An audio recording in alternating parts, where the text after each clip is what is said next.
It's beautifully put that love is the highest ideal to reach for, and truth is... It's handmaiden. I thought about that for a long time, right? This hierarchy of ideal. And the thing about truth, that bitter truth, let's say, that cynical truth, is it can break the shackles of naivety.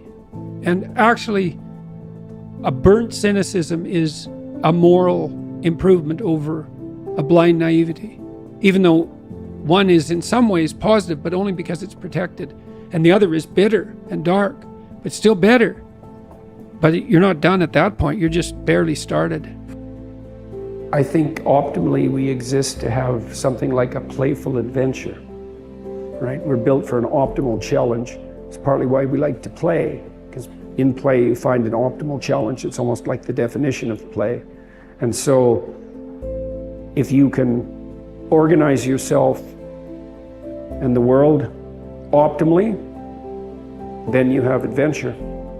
And maybe you have the adventure of your life. And if you can do that brilliantly, then you can do it in a spirit of play. That's what you need and want.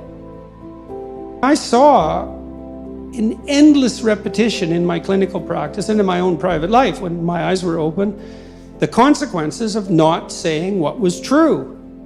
It's like whatever hell you might fall into by opening your mouth when you have something to say that isn't popular, it's nothing like the hell that you're going to envelop yourself in if you lose control of your own tongue and mind.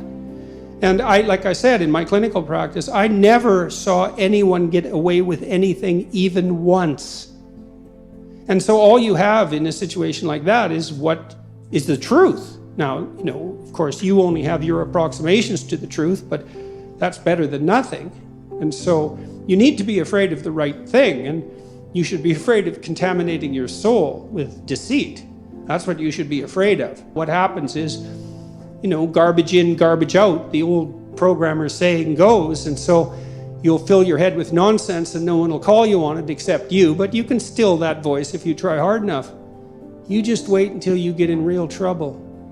One day there'll come a point where you have to make a decision, and the decision is the difference between life and death, or worse, between someone else's life and death, or worse, between health and the suffering that's worse than death. And because you've compromised yourself to such a degree, you will not be able to rely on your judgment, and you will make the mistake you shouldn't make. And then you're done. And that will absolutely happen.